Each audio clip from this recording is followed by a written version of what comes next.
Hello! I'm Stephanie Cueva Marjon, and today I'll be bringing you the sweet nostalgia of Ilonggo desserts that I grew up with. Hindi lang basta desserts ang mga ito. Part na sila ng buhay ko, tulad na lamang ng angel cake, potato cake, half moon, my version of Pinoy spaghetti, at may pa-bonus tayo. Turuan ko kayo ng very easy Napoleones. These are the flavors that remind me of home, and now I want to share them with you. Each one of these desserts has a special memory, from the light, fluffy angel cake to the rich, comforting potato cake, the very, very creamy half moon, and ang sarap tamis ng Pinoy spaghetti. And of course, ang Napoleones. O diba ang sarap? Always a hit to sa mga family gatherings. I still enjoy these desserts to this day, and every time I make them, I'm reminded of the good times with my family.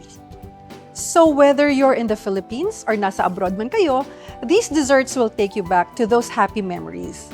At hindi lamang ito para sa pamilya.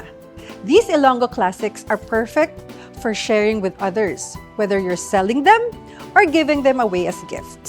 Join me in this class and let's relive those beautiful childhood moments together. I can't wait to see you in class and share these desserts with the people you love. Well, tatanong nyo, saan pa ba? Kundi dito lang sa the Bailiwick Academy.